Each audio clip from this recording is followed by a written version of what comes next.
सीताराम पदाम्बुजो मधुकर यन्मानसं लीयते। सीताराम गुणावली निशिदिवा यज्जिह्वया पीयते। सीताराम विचित्ररूपमनिशं यश्चक्षुषोर्भूषणं। सीताराम सुनाम धामुनिरतं तं सद्गुरुं संभजे। भक्त भक्ति भगवंत गुरु चतुर नाम बपु एक। इनके पद वंदन किए नासत विघ्न ने। हरजू आए विराजिए कथा सुनहु इतिहास। तुम श्रोता या मालुके तुम पद रज मम आस। तुम पीछे जो और हैं श्रोता हैं रसखान। जिनके सकल मनोरथ पूरवहु श्री भगवान। राधे राधे गोविंद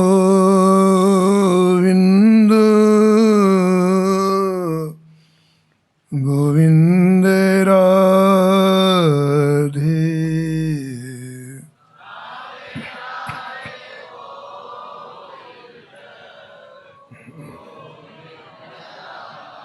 गोविंद राधे बोलो गोपाल राधे।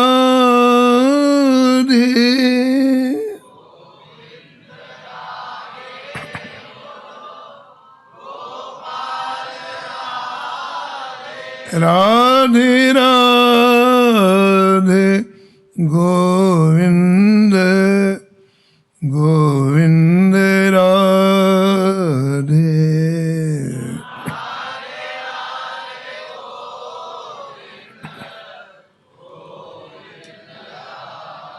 श्री राधा रानी जी की, श्री राधा वल्लभ लाल जी की, श्री हित हरवंश महाप्रभु जी की, श्री सेवक जी महाराज की, श्री संत भगवान की, श्री बांके बिहारी लाल की, श्री जानकी वल्लभ लाल की, श्री मंगल मूर्ति हनुमान जी महाराज की, श्री गिरिराज जी महाराज की, श्री यमुने महारानी की, श्री वृंदावन धाम की, श्री श्री महाराज जी की,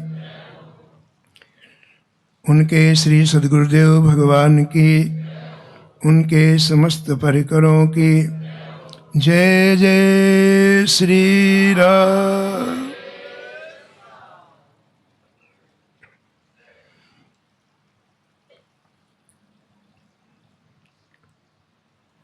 श्री राधा मोहन जी की असीम अनुकंपा से, उनकी कृपा और करुणा से श्री धाम वृंदावन में श्री हित राधा के लिए कुंज के इस पवित्र प्रांगण में परम पूज्य अनंत श्री भूषित श्री महाराज श्री की छत्र छाया में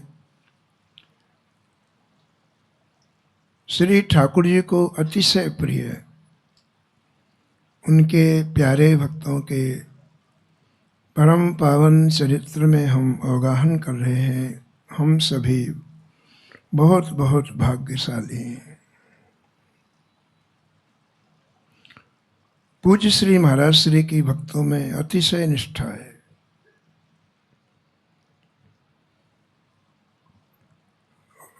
और श्री महाराज श्री की करुणा कृपा से ही हमें सो अवसर प्राप्त हुआ है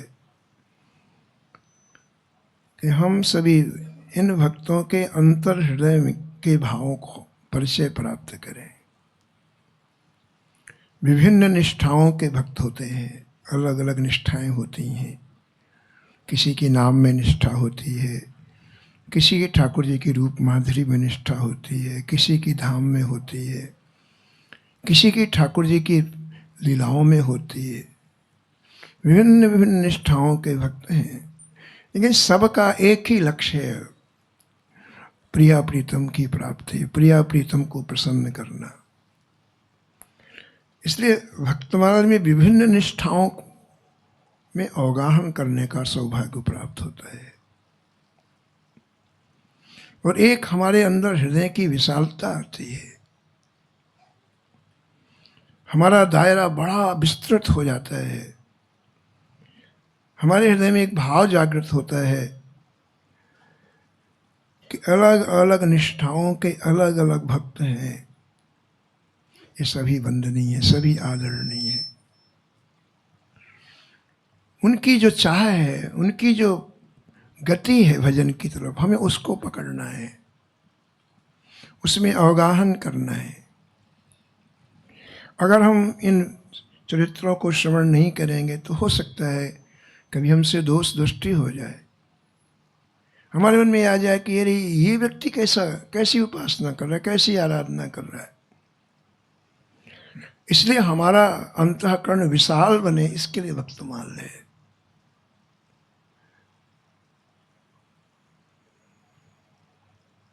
हमारे वृंदावन के परम रसिक श्री हरिराम व्यास जी हुए हैं, जिन्होंने वृंदावन के ऊपर इतना लिखा है ब्रजभूमि के लिए, अद्भुत। देखो कैसे कैसे कभी कभी कैसे कैसे विचार आ जाते हैं,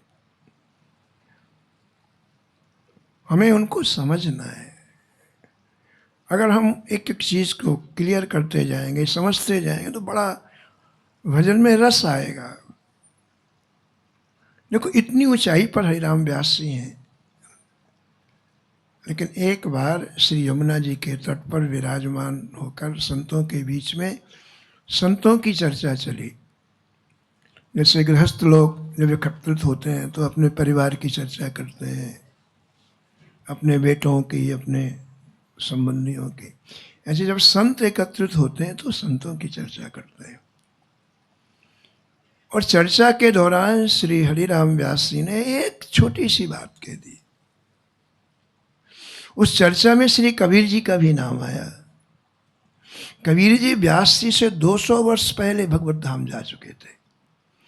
श्री कबीर जी को 700 वर्ष हुए और श्री हरिराम व्यास जी को 500 वर्ष हुए। 200 वर्ष पहले भगवत धाम कबीर जी जा चुके थे, लेकिन चर्चा तो होती संतों की। तो उस चर्चा के दौरान हरिराम व्यास जी ने कबीर जी के लिए एक शब्द कह दिया। कबीर जी रसिक संत नहीं थे, कबीर जी निर्गुण संत थे। बस इतना कह दिया, वो रसिक संत नहीं थे। बस इतना। देखो कितना सूक्ष्म मामला है, कितना सूक्ष्म मामला। हम जिस पथ पर चल रहे हैं बड़ा सूक्ष्म मामला है। इसलिए अत्यंत आवश्यक है कि हम अंतःकरण को विशाल बनाएं, उदात्त बनाएं। चलो ठीक है, वापस सब लोग चर्चा करके वापस आ गए। हरिराम व्यास जी भी वापस आ गए। और हरिराम व्यास जी का नियम था प्रातः काल और संध्या काल में मानसिक सेवा के द्वारा ठाकुर जी की विभिन्न लीलाओं में अवगाहन करना। वृंदावन के रसिकों की एक खुराक है। ये रोटी चावल खुराक नहीं है, वो तो ठीक है, 2 टुकड़े डाल दिए, लेकिन ये खुराक है। सुबह और शाम उस रस में जब वो डूबते हैं, ये खुराक। हमारे यहाँ पूज्य गोरेलाल वाले श्री महाराज जी हैं, श्री किशोरदास जी महाराज, उनका भी नियम है सुबह और शाम वो मानसिक सेवा, कुंज की सेवा करते हैं, नुकुंज की सेवा। तो यहाँ आए थे तो कह रहे थे कि महाराज जी अगर उस समय में मैं सेवा ना करूं तो ऐसा लगता है कि हार्ट अटैक आ जाएगा, इतना घबराहट होती है। जो समय निर्धारित है मानसिक सेवा का, यदि किसी कारणवश न कर पाऊं तो ऐसा लगता है हार्ट अटैक आ जाएगा। इन प्रेमियों की एक खुराक है। तो हरिराम व्यास जी जब आए, अपने आसन पर विराजमान हुए और जैसे मानसिक सेवा का ध्यान किया तो काली काला पर्दा दिखाई पड़ रहा है, कुछ भी दिखाई नहीं पड़ रहा है। बहुत प्रयास किया, मन को चित्त को बहुत किया, लेकिन कुछ भी नहीं, केवल काला पर्दा दिखाई पड़ रहा है। 1 घंटा हुआ, 2 घंटे, 3 घंटे के बाद व्यथित हो गए। इतनी पीड़ा हुई श्री हरिराम व्यास जी को कि मैं प्राण छोड़ दूं। आज मैं श्री ठाकुर जी की लीलाओं में अवगाहन नहीं हुआ, अब मैं प्राण नहीं रखूंगा। तो आप यमुना जी में कूद करके प्राण देने वाले थे हरिराम व्यास जी। और संयोग ऐसा देखो, एक मन में भाव आया कि पूज्य गुरुदेव के चरणों में प्रणाम करके फिर प्राण छोड़ूं। उस समय श्री श्री हित हरवंश महाप्रभु जी विराजमान थे और आप उनके चरणों में प्रणाम करने के लिए गए। गुरुदेव का वात्सल्य भाव होता है शिष्य के प्रति, और गुरुदेव चाहते हैं कि हमारा शिष्य हमेशा खिला रहे, प्रसन्न रहे। वो ये चाहते हैं मायूस ना हो, उसमें विषाद ना हो। तो प्रणाम किया तो श्री श्री हित हरवंश महाप्रभु जी ने दृष्टि डाली तो इनका चेहरा काला। अब बताओ, आप कोई मरने के लिए जा रहा हो, उसकी क्या स्थिति होगी? जिसे अगले क्षण प्राण छोड़ना है, उसकी क्या स्थिति होगी? तो श्री हित हरवंश महाप्रभु जी ने कहा, बस क्या हुआ? तो रो पड़े। अंदर का दर्द छलक पड़ा ना। अंदर का दर्द तभी छलकता है जब कोई अपना मिलता है। छलक पड़ा। कहा, गुरुदेव मैं नित्य प्रति श्री ठाकुर जी की दिव्य लीलाओं में अवगाहन करता था। आज 3 घंटे हो गए, मुझे ठाकुर जी की लीलाओं का स्फुरण ही नहीं हुआ। सामने न तो दिव्य वृंदावन का दर्शन होता है, न निकुंज का दर्शन होता है। काला काला जैसे कोई वस्त्र पर्दा लगा हो, बस केवल वो दिखाई पड़ता है।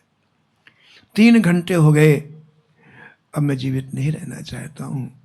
मैं आज्ञा लेने के लिए आया हूँ, आप आज्ञा दें तो मैं प्राण छूं।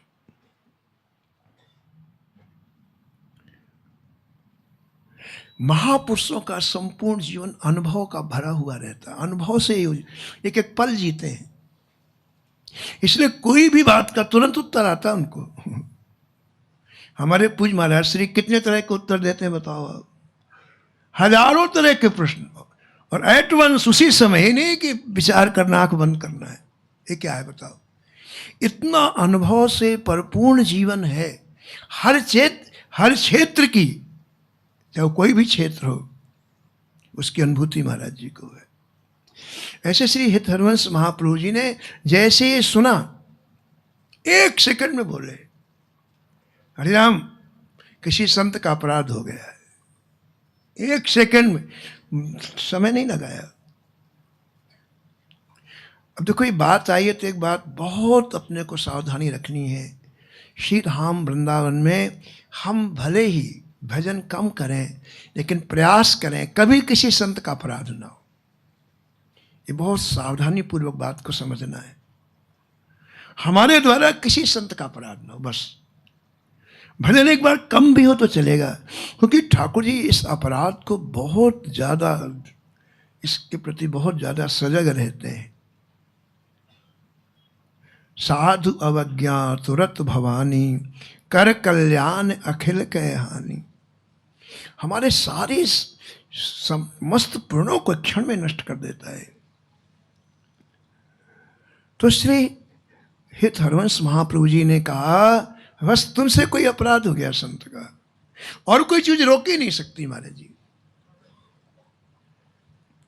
तो श्री हरिराम व्यास जी ने कहा, जय जय, मैंने कोई अपराध नहीं किया। श्री हित प्रभु जी बोले, बस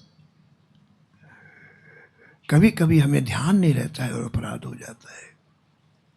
इससे मेरी आज्ञा है तुम एकांत में जा करके, और आज सुबह से लेकर रात्रि तक किससे किससे मिले, नंबर 1। नंबर 2, किससे किससे बात की। और नंबर 3, तुमने किसी के पास जा करके किसी तरह से कोई ऐसा गलत व्यवहार तो नहीं किया।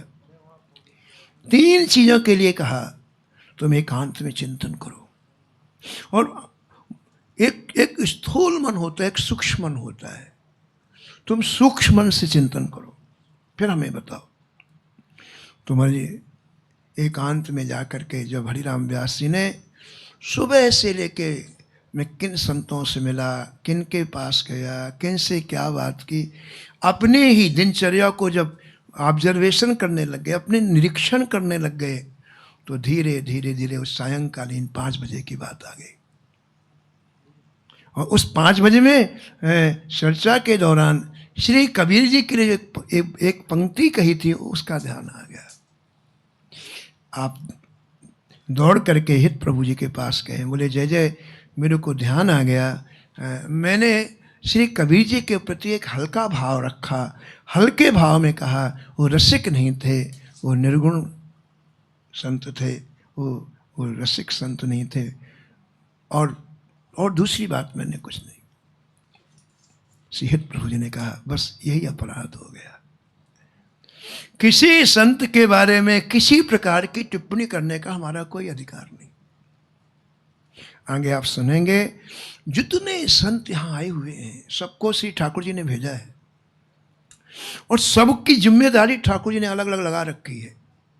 और ये अभी कहेंगे कबीर जी, इसलिए किसी संत के बारे में कभी टिप्पणी नहीं करो आप, कभी। हमें तो अपना भजन से लेना देना है, भजन करना है बस।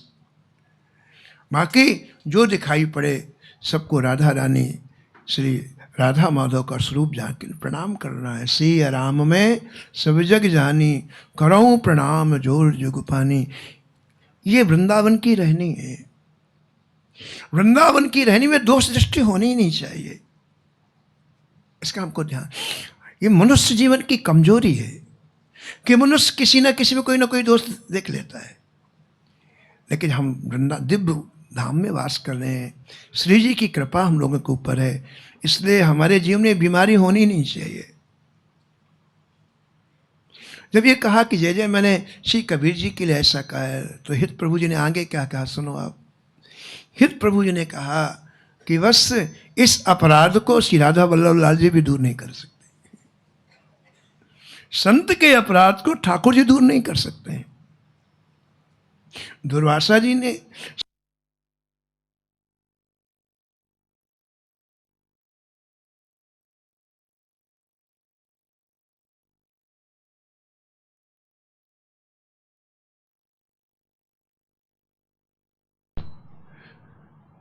कि प्रभु मैं आपकी शरण में आया हूं, ये चक्र सुदर्शन मुझे जला रहा है, आप कृपा करके इसे मना कर दें तो मेरे प्राण तो बच जाएं। भगवान ने क्या कहा? भगवान ने कहा कि देखो दुर्वासा, तुमने मेरे संत का अपराध किया है, और संत का अपराध जो करता है उसको मैं क्षमा नहीं कर सकता। ये वैकुंठ की बात है और दुर्वासा श्री के महान ऋषि की बात है। वो हाथ जोड़ के कह रहे हैं कि जय जय, ये जो पीछे चक्र सुदर्शन लगा हुआ जला देगा मुझे, आपका आयुध है, आप मना कर दो तो मेरे प्राण में। ठाकुर जी ने हाथ ऊपर बोले, मैं कुछ नहीं कर सकता, क्योंकि तुमने किसी संत का अपराध किया है।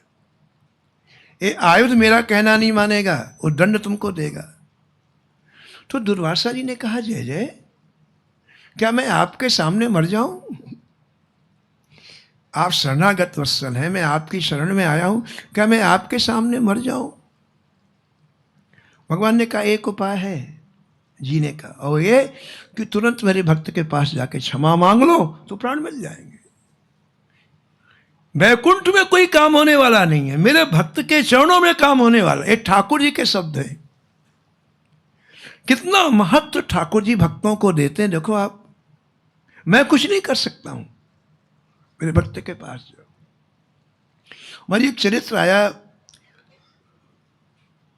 कोई ब्राह्मण अंधा था, उसके नेत्र नहीं थे, बड़ा कष्ट होता था।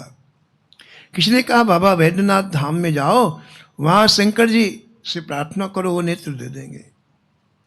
वो बेचारा अपनी जन्मभूमि से चल करके वैद्यनाथ धाम आया और शंकर जी के मंदिर में बैठ गया कि जब तक नेत्र मुझे नहीं दोगे, ना मैं कुछ खाऊंगा ना पीऊंगा। शंकर जी ने आकाशवाणी की कि भाई तुमने ऐसा पाप पूर्व जन्म में किया है, हम तुम्हें नेत्र नहीं दे सकते, इसे तुम जाओ यहां से। तो उस ब्राह्मण ने सोचा कि मेरी बात जा तो रही है शंकर जी के पास, अब तो पक्का नहीं जाना है। वो आकाशवाणी मतलब मेरा काम हो रहा धीरे धीरे, तो नहीं गया। तो फिर सातवें दिन शंकर जी ने कहा मैं नेत्र नहीं दे सकता हूं, लेकिन ठाकुर जी का एक भक्त रहता है आमेर में, पृथ्वीराज, तुम उसके पास चले जाओ, उसके शरीर का वस्त्र तुम नेत्रों में स्पर्श करा लेना, तुम्हारे नेत्र आ जाएंगे। जो शंकर जी नहीं कर सकते वो भक्त करता है।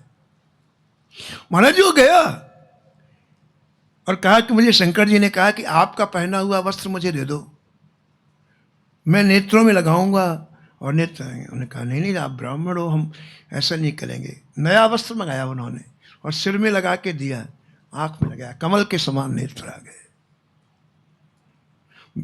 भगवान नारायण बैकुंठ में कह रहे हैं कि मैं तुम्हारे प्राणों की रक्षा नहीं कर सकता, लेकिन जिस का तुमने अपराध किया है अम्बरीश का, वहां जाओ, उनके चरणों में क्षमा मांगो तो तुम्हारी अपराध क्षमा। हित प्रभु जी कहते हैं राधा वल्लभ लाल जी तुम्हारे अपराध को क्षमा नहीं कर सकते। फिर प्रभु, फिर मैं क्या करूं, मुझे लीलाओं का दर्शन नहीं होगा तो मैं प्राण नहीं रख सकता। हित प्रभु ने कहा एक काम करो, एकांत में जाकर यमुना जी के किनारे जाकर चीत्कार पूर्वक कबीर जी को याद करो, अंतर हृदय से व्याकुलता पूर्वक कबीर जी को याद करो, तो कबीर जी प्रकट हो जाएंगे और फिर कबीर जी से तुम क्षमा याचना करो। हित प्रभु जी ने कहा है। तो फिर हरिराम व्यास जी महाराज यमुना जी के किनारे आए। अब बताओ, जिस जो प्राण छोड़ने के लिए तैयार है उसके हृदय की कैसी पीड़ा होगी, कल्पना करो आप। और बड़ी वेदना पूर्वक बोल, हे कबीर जी, हे कबीर जी, इस दास के ऊपर कृपा करो, क्षमा करो, क्षमा करो, क्षमा। हमने कथा पूज्य महाराज जी श्री मथुरा दास जी महाराज जी श्रवण की।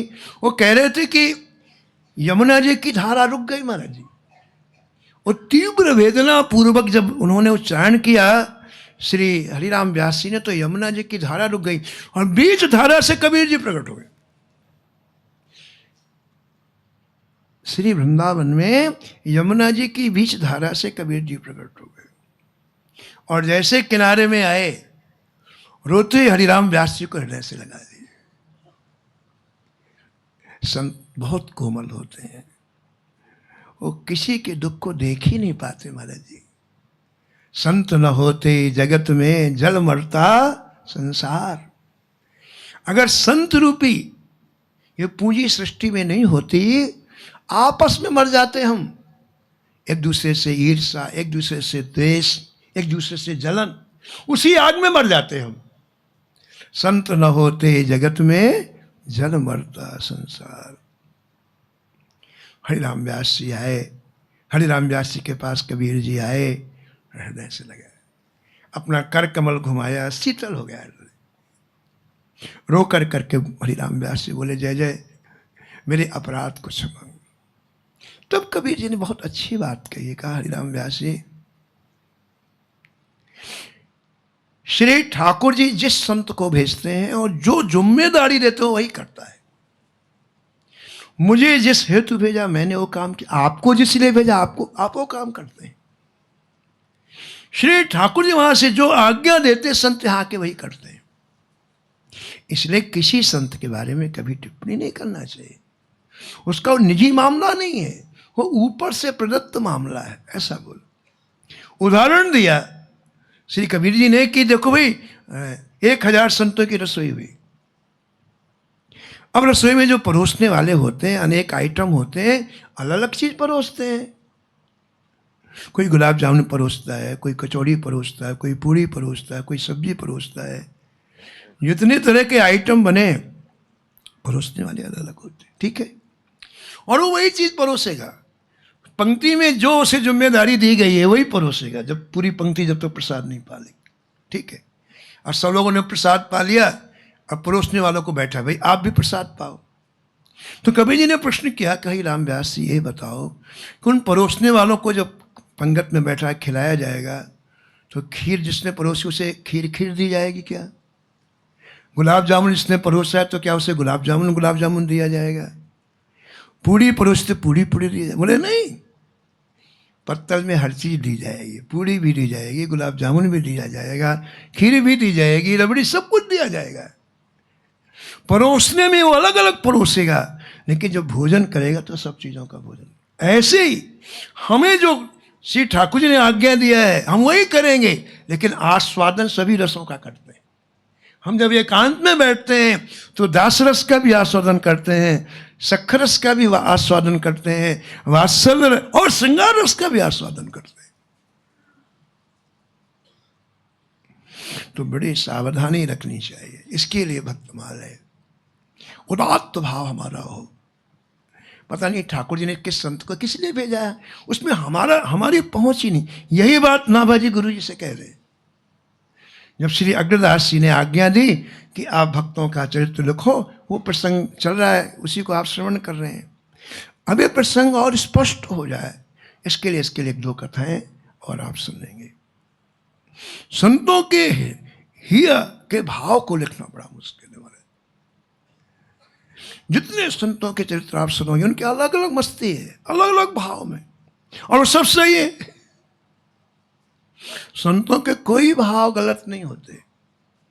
पूज महाराज जी सुना रहे थे, श्री मथुरा जी महाराज, कि एक संतों की जमात जा रही थी, जंगल आ गया तो एक वहां हनुमान जी का विग्रह देखा जंगल में।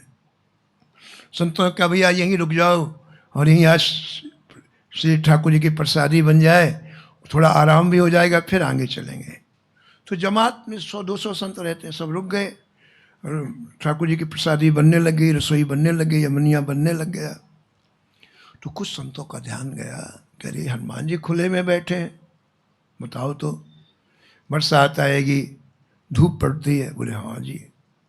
तो बोले क्या करें? अरे बोले क्या करना, एक दिन और रुक जाते हैं, झोपड़ी बना देते हैं हनुमान जी को। और सभी संत महाराज जंगल से बांस ले आए, घास ले आए, सामग्री ले आए बांधने वाली, उधर रसोई बन रही, इधर झोपड़ी बनाना चालू कर दिया, झोपड़ी बन गई। बड़े खुश हुए, देखो भैया अब हनुमान जी को सुख मिलेगा। दोपहर में रसोई पाई और आगे चले गए। महाराज जी दूसरे दिन दूसरी जमात आई, वो भी वहीं रुकी, उन्होंने भी भोजन बनाया। उन्होंने कहा अरे भैया देखो तो सही, झोपड़ी में हनुमान जी बैठे हैं और जंगल में जब बांस आपस में रगड़ते तो आग लग जाती है, और कहीं हनुमान जी की झोपड़ी में आग लग गई तो कितना कष्ट होगा। बोले हाँ भैया।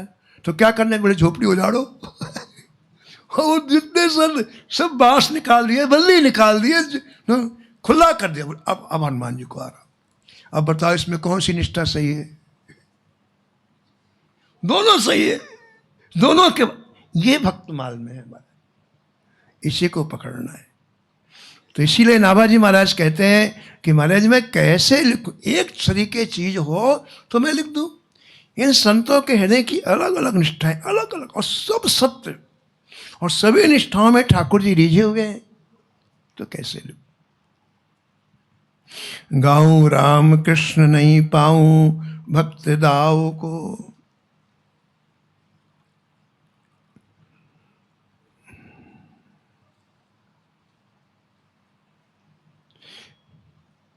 श्री मार्कंडे जी का चरित्र आया है। भक्तमाल के चरित्र आप कई बार श्रवण करेंगे, क्योंकि अलग अलग जगह इनका उदाहरण दिया जाता है। तो हम लोगों का जो ध्येय ये है कि इन चरित्रों के माध्यम से नाभाजी महाराज क्या कहना चाहते हैं उसको पकड़ना है ना। तो मार्कंडेय जी का चरित्र आया है भक्तमाल में। ये इनके पिता का नाम मार्कंडू था और ये भृगु जी के नाती थे। भृगु जी बहुत बड़े जोशी हैं। भृगु जी का नाम इसलिए सब लोग जानते हैं, इन्होंने भगवान नारायण की छाती में लात मारी थी, तो भृगु जी के नाती हैं। तो एक बार भृगु जी घूमते घूमते आए अपने पुत्र के पास, मार्कंडू के पास। तो मार्कंडेय जी छोटे थे, आके प्रणाम किया। तो बहुत बड़े जोशी थे, उन्होंने इनके ललाट को देखा और कहा कि ये बालक अभी 5 वर्ष का है, लेकिन इसकी आयु केवल 12 वर्ष की है। 12 वर्ष में इसकी मृत्यु हो जाएगी। वैसा कह के चले गए। मार्कंडेय जी वहाँ नहीं थे, प्रणाम करके चले गए। माता पिता को बता दिया उन्होंने, और माता पिता उसी दिन से बड़े दुखी रहने लग गए। इतनी छोटी आयु में शरीर पूरा हो जाएगा। और महाराज जी समय बड़ी जल्दी आता है, बड़ी तेजी से जा रहा है समय, बहुत तेजी से जा रहा है। 11वां वर्ष आ गया। 11वां वर्ष जैसे आया तो उनको याद आया कि बस अब कुछ भी नहीं बचा इसके जीवन में। तो दुख कई गुना अधिक हो गया। मार्कंडेय जी का रोज का नियम था प्रातः काल उठ के माता पिता को प्रणाम करना। मात पिता गुरु नावहि माथा, प्रातः काल उठ के रघुनाथा।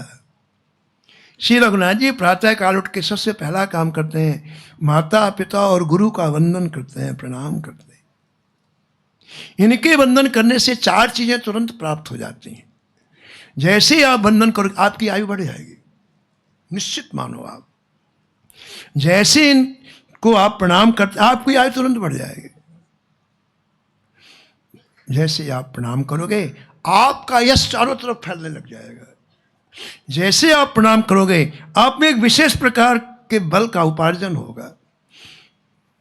और जैसे आप प्रणाम करोगे आपको नया विवेक प्राप्त हो जाएगा। केवल प्रणाम करने से 4 चीजें आपको सदा प्राप्त हो जाती। तो ये प्रणाम करने के लिए गए मार्कंडेय जी अपने पिताजी को, माता जी को। तो बड़े उदास बैठे थे। उनको कहा कि अब तो बेटा से वियोग हो जाएगा कुछ महीने के बाद। अब तो पूरे 11 वर्ष तो पूरे हो गए, 12वां चालू हो गया। तो मार्कंडेय जी के पिताजी आप आज इतने उदास क्यों हैं? ऐसा उदास तो हमने कभी नहीं, आज इतने उदास क्यों हैं? तो कह दी बात। मार्कंडेय जी ने कहा बेटे तुम्हारे जीवन का अंतिम वर्ष है, इसलिए हमारे हृदय हमारे प्राण व्याकुल हो रहे हैं। तुम्हारा हमसे वियोग हो जाएगा। आप देखो, आप बात एक ही है लेकिन असर अलग अलग है। ये बात कहने से इनको घबरा जाना चाहिए था, बालक है अभी, कि मेरी मृत्यु हो जाएगी। तो इतने वृद्ध पिता वो घबरा रहे हैं और बालक को कोई चिंता नहीं, कोई घबराहट। ये सुनने के बाद कि मेरी मृत्यु कुछ महीने के बाद है, कोई चिंता नहीं, कोई घबराहट। आप सत्संग करोगे ना तो आपकी स्थिति ऐसी हो जाएगी महाराज, बड़े बड़े तूफान यूं चुटकी में उड़ा दोगे आप। सामान के बाद बड़ी बड़ी प्रतिकूलताएं यूं उड़ा दोगे आप चुटकी में। सत्संग अंदर की तैयारी कराता है, बाहर की चीजें नहीं देता है। ये विनाशशील चीजें हैं, ये काल के गाल में चली जाएंगी, वो नहीं देता सत्संग।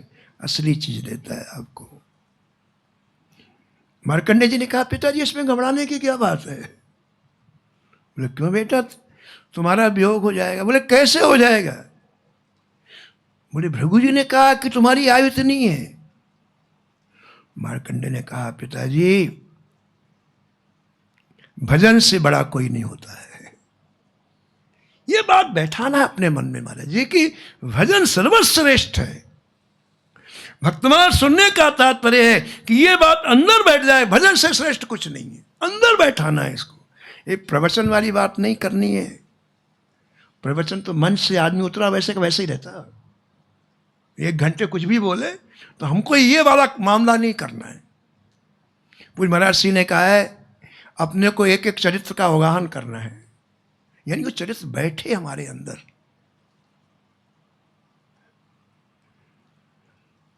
मार्कंडेय जी का पिताजी, भजन से सर्वोपरि कुछ नहीं है। मैं भजन करके काल को जीतूंगा। ये बालक कह रहा है, ये सत्संग है, ये है सत्संग महाराज। मैं भजन करके काल को जीतूंगा।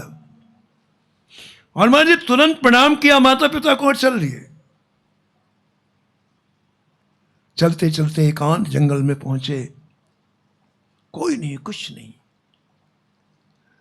भजन भगवान के आश्रय में होता है, ये बात का ध्यान रखना आप। जब तक आप संसार का आश्रय लेकर करेंगे भजन नहीं होगा। वो लोग याद आएंगे आप, ये माइन्यूट बात है। आप जिनका आश्रय लिया, आप भजन करने बैठे को सब याद आएंगे। इसलिए भजन के लिए सबसे पहले सबके आश्रय का त्याग करना चाहिए।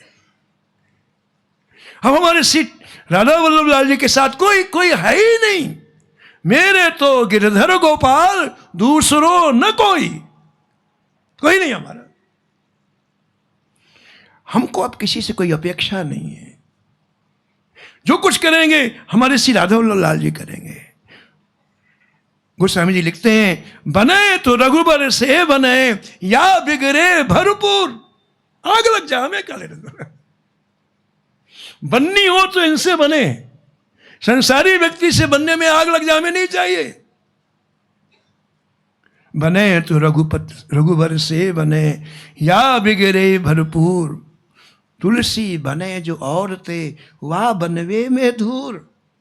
हमारे राधा वल्लभ लाल जी के साथ कोई सोने का मर्द खड़ा करना हमारे काम का नहीं है।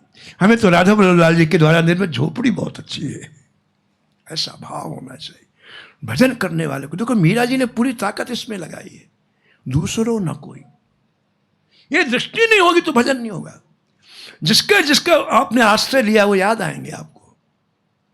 सबको जमुना जी में बहा ही दो आप। एक भरोसो एक बल एक आस विश्वास, राम रूप स्वाति जलद चातक तुलसीदास। जैसे चातक केवल स्वाति नक्षत्र का जल पीता है मेघों के द्वारा बरसाया हुआ, ऐसे हम भी हमारी दृष्टि केवल श्री राधा मोहन जी की तरफ रहे। बस सबका वंदन है, किसी का अपमान नहीं, लेकिन आशा किसी से नहीं। तो वहां एकांत में गए मार्कंडेय जी, कहा कोई नहीं था। क्या देखा कि एक महाराज जी टूटा हुआ शिव मंदिर है, चारों तरफ से दीवार गिर गई है और छोटा सा शिवलिंग है। जंगल में कोई जाता तो है नहीं, तो आपने सोचा यहीं बैठ के मैं भजन करूंगा।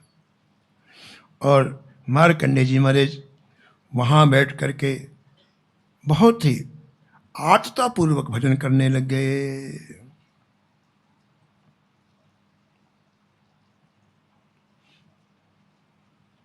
ध्रुव जी के चरित्र में आया महाराज जी कि जब ध्रुव जी की विमाता ने अपमान कर दिया, सुरुचि नाम था उनका, दूसरी रानी का, इनकी दूसरी माता थी, इनकी माँ का नाम सुनीति था, उनका नाम सुरुचि था। वे पिता की गोद में बैठना चाहते थे तो बहुत डांटा, तू पिता की गोद में बैठने का अधिकारी नहीं। क्यों? क्योंकि तू सुनीति के कोख से जन्म लिया। वो तो बड़ी रानी थी, लेकिन अपमान करना है तो करना है। तू यदि पिता की गोद में बैठना चाहता, तुझे एक काम करना पड़ेगा, तू जाके भजन कर जंगल में और भगवान से कहो कि मेरी माँ सुनीति बने, उसकी कोख से मैं जन्म लूं, तब तू पिता की गोद में बैठो। अब ये किससे कह रही सुनीति जी? सुरुचि, ध्रुव जी। और सुन कौन रहे? ठाकुर जी। जब ये शब्द कहा है कि भजन कर फिर तेरी मृत्यु होगी, फिर तू मेरी कोख में आएगा तो पिता की गोद में बैठेगा, भगवान नाराज हो गए। मेरे भजन का फल किसी के घरों में आना है? आप बताओ, भजन से तो बहुत सागर से व्यक्ति पार हो जाता है, किसी कोख में क्यों आएगा? यानी ये अपनी कोख को मेरे भजन से ज्यादा बता रही है। चिढ़ गए भगवान मन। और चिढ़ नहीं गए। जब ध्रुव जी को दर्शन दिया तो एक बात कही भगवान, कितने कोमल है लेकिन कितने कठोर हो गए, कि तेरी दूसरी मां जीवित जंगल में जल के मरेगी, ऐसा ठाकुर जी ने बोला। तो रोते रोते आए ध्रुव जी मां के पास, खूब रोए क्योंकि बच्चे वचन कठोर बस शब्द बोल दिया। तो मां ने कहा, बेटा संसार में जो भी हमारे जीवन में दुख आता है उसमें संसार का व्यक्ति उस दुख को दूर नहीं कर सकता है। इतनी अच्छी बात बोली मां ने छोटे से बालक को कि कोई भी दुख संसार का व्यक्ति कभी भी उसको नहीं दूर कर सकता। ये बात लिखने की है, ये मां कह रही सुनी थी। तो तुम यदि दुख दूर करना चाहते हो तो भगवान का भजन करो। यह कहो सुत वेद चहूं, बेटे चारों वेदों का मैं निष्कर्ष बता रही हूं। यह कहो सुत वेद चहूं, श्री रघुनाथ चरण नौका तजी, नाहे न ठौर कहूं। हम समय नष्ट करते हैं, ये हमारा दुख दूर कर, कभी नहीं होगा, कभी नहीं होगा। चारों वेदों का निष्कर्ष है, दुख दूर श्री राधा वल्लभ लाल जी करते हैं। इस समझ में आ जाए तो व्यक्ति का काम बन जाए। ध्रुव जी को समझ में आ गया, हम देखो भजन करने के चले गए, 6 महीने में ठाकुर जी का साक्षात्कार हो गया। तो मार्कंडेय जी भजन करने लग गए, और भजन करने में समय का पता नहीं चलता है। यूं निकल गए माँ जी, 2-4 महीने तो थे आयु के, निकल गए। और हम कितने भी गफलत में रहे, काल एक एक सेकंड को देखता माल हमारा।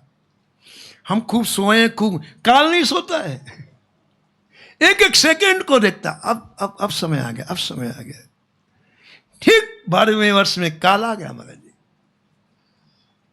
ये जंगल में शिवलिंग के सामने भजन कर रहे हैं।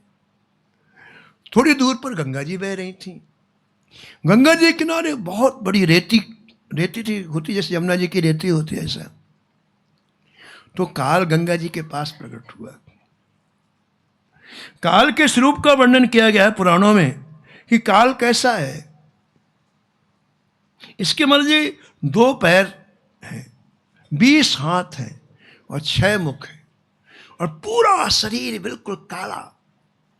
सड़क बनती ना, डामर से भी काला है महाराज, पूरा शरीर काला। 20 हाथ हैं इसके, 6 मुख हैं, 2 पैर हैं। तो काल वहां गंगा जी के किनारे खड़ा होकर के आवाज लगा रहा है, हे मार्कंडेय। ये तो भजन में तल्लीन थे, आंख बंद करके भजन में लगे हुए थे। काल बोला, हे बालक हमारे पास जल्दी आ। मार्कंडेय जी बोले, मैं जब तक शंकर जी की आराधना नहीं कर लूंगा तब तक मैं नहीं आऊंगा। बोले, जानता मैं कौन हूं? मेरी आज्ञा का उल्लंघन करने की सामर्थ्य किसी में नहीं है। मेरा नाम काल है, काल। और अपनी विशेषता बताई मां जी काल ने। काल बोला है, जो गंगा के किनारे रेती के कण पर इतने ब्रह्माओं को खा चुका हूं। व्यक्ति नहीं महाराज जी, ब्रह्मा। अंड कटा है अमित लयकारी, काल सदा दुर्तिक्रम भारी। इसलिए जल्दी मेरे पास आ जा। ब्रह्मा जी कितनी लंबी आयु पता है, एक दिन में हमारे करोड़ों जन्म हो जाते, इतनी लंबी आयु ब्रह्मा जी की। और ऐसे करोड़ों ब्रह्माओं को खा चुका है काल।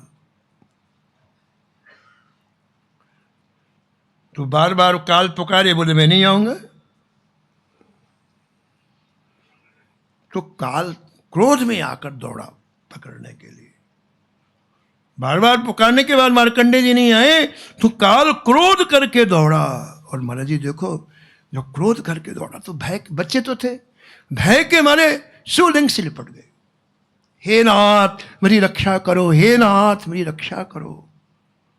नमामि समीशान निर्वाण रूपम, विभुम व्यापकम ब्रह्म वेद स्वरूपम। हे मोक्ष स्वरूप, हे ब्रह्म, हे वेद स्वरूप, हे सबके स्वामी शिव जी, मैं आपको नमस्कार करता हूँ। करालम महाकाल कालम कृपालम, गुणागार संसार पारम न तो हम। हे कैलाशपति, हे विकराल महाकाल के काल, आप कृपालु हैं, गुणों के धाम हैं, संसार से परे हैं, परमेश्वर हैं। मैं आपको नमस्कार करता हूँ। न यावत उमानाथ पादार विंदम भजंती लोके परेवानराणम न तावत सुखम शांति संतापनाशम प्रसीद प्रभो सर्वभूतादिवासम। हे पार्वती पति, जब तक आपके चरण कमलों को मनुष्य नहीं बचते तब तक उन्हें इहलोक परलोक के सुख शांति नहीं मिलती है, उनके अंतःकरण के तापों का नाश नहीं होता है। हे समस्त जीवों के हृदय में निवास करने वाले प्रभु, प्रसन्न होइए, प्रसन्न होइए। न जानाम योगम जपम नैव पूजाम न तो हम सदा सर्वदा शंभुतुभ्यम जरा जन्म दुखौग तातप्यमानम प्रभो पाहि आपन नमामि से शंभो। हे नाथ, मैं न तो योग जानता हूँ, न जप जानता हूँ, न पूजा जानता हूँ। हे शंभो, मैं तो सदा सर्वदा आपको नमस्कार मैं केवल प्रणाम करना जानता हूँ। हे प्रभु, जन्म मृत्यु के दुख को आप नष्ट करने वाले हैं, इस दुख से मुझे छुटकारा प्राप्त कराइए। मैं आपको बारंबार नमस्कार करता हूँ, प्रणाम करता हूँ, वंदन करता हूँ। महाराज शंकर जी प्रकट हो गए, स्तुति करते शिवलिंग से प्रकट हो गए शंकर जी, और क्रोध में भर करके मेघ के समान गर्जना की शंकर जी ने। पूज महाराज जी श्री मथुरादास जी महाराज कहते, काल की छाती में लात मारा शंकर जी ने, काल की छाती में ला भगा महाराज, काल अपने प्राण लेके भागा।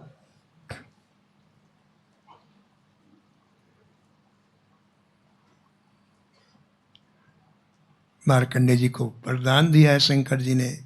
मार्कंडे जी ने खूब भजन किया है, भगवान नारायण प्रसन्न हुए हैं। भगवान नारायण ने कहा, वरदान मांगो, तुम्हें क्या चाहिए।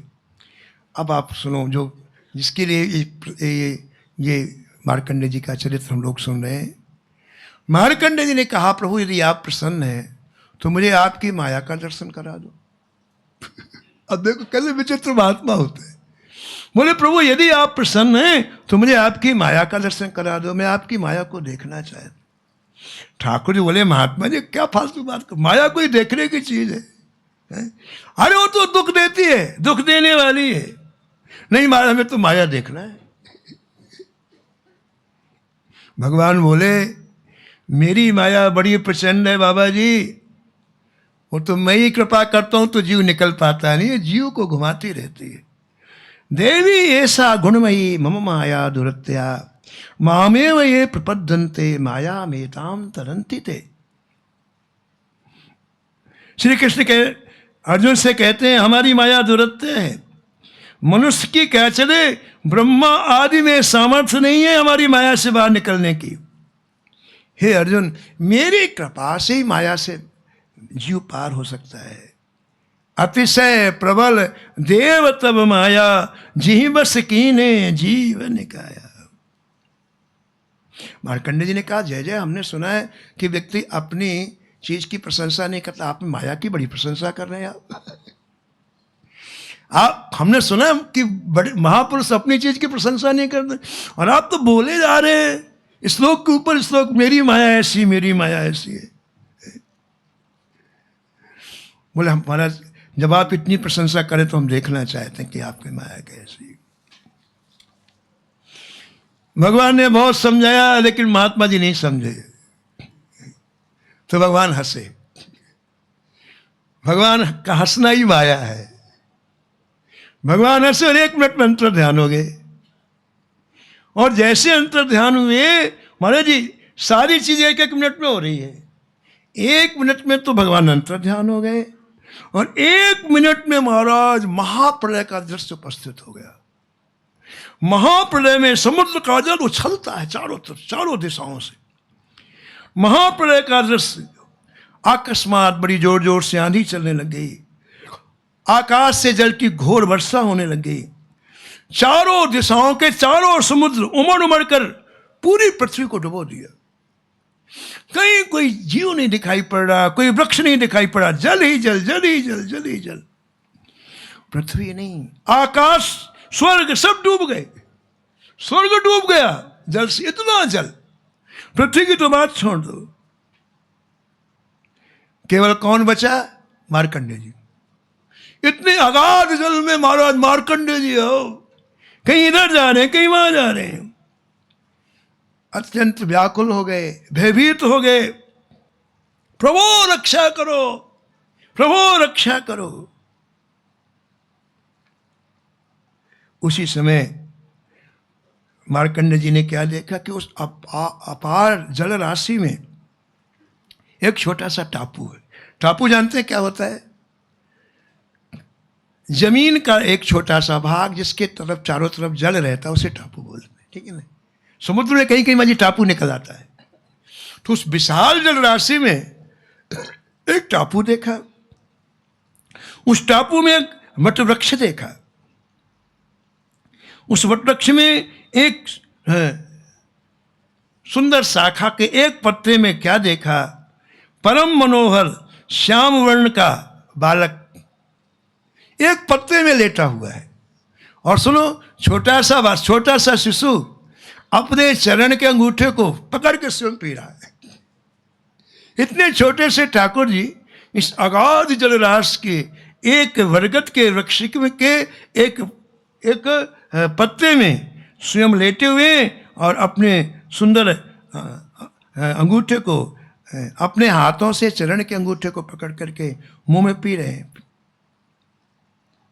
करार विंदेन पदार विंदम, करार विंदेन पदार विंदम, मुखार विंदे विनवेशयन्तम, वटस्य पत्रस्य पुटे शयानम, वटस्य पत्रस्य पुटे शयानम, बालम मुकुंदम शिरसा नमामि, बालम मुकुंदम शिरसा नमामि। बोले बाल कृष्ण लाल की। भगवान को देखते भय दूर हो गया। जीव जब तक भगवान से दूरी बना के रखता है तब तक भयभीत रहता है। भगवान की सन्निधि का अनुभव होने लग जाए तो भय चला जाएगा। मार्कंडेय ने जब बाल मुकुंद को देखा तो भय चला गया और ठाकुर जी को पकड़ने के लिए जल्दी जल्दी तैरने लग गए। इतना अगाध रस भगवान के पास आ गए। बिल्कुल ये बाल मुकुंद इधर मार्कंडेय जी। छोटे से बाल मुकुंद ने जैसे श्वास ली, बाबा जी अंदर चले गए, श्वास से अंदर चले गए। और वहां क्या देखा महाराज, आपको आश्चर्य होगा। अति विचित्रता लोको अनेका, रचना अधिक एक तेका। भगवान के पेट में ही सारे ब्रह्मांड है। और ये जब गए बाबा जी तो उन्होंने अनेक ब्रह्मांडों को देखा, अनेक लोकों को देखा। अरे कोटित चतुरानन गौरी सा, अगणित उड़गन रवि रजनी। करोड़ों ब्रह्मा, करोड़ों शंकर, करोड़ों सूर्य, करोड़ों चंद्रमा, अगणित लोक पाल जम काला, अगणित भूधर भूमि विशाला। अनेक सागर, अनेक नदियां, अनेक जंगल और अनेक तरह की सृष्टि बाल मुकुंद जी के उदर में देखी। सुर मुनि सिद्ध नागो नर किन्नर, चार प्रकार जीव सचराचर। कहते जो जीवन में कभी नहीं देखा वो देखा, जो नहीं देखा नहीं सुना, जो मनहु न समाए, सो अद्भुत सब देखयूं, वरण कवन विधि जाए। महाराज घबरा गए मार्कंडेय जी। इतना विशाल सारे ब्रह्मांड सृष्टि को देख करके थर-थर कांपने लग गए। फिर आवाज लगाई, रक्षा करो प्रभु, रक्षा करो, मैं आपकी शरण में, रक्षा करो, रक्षा करो।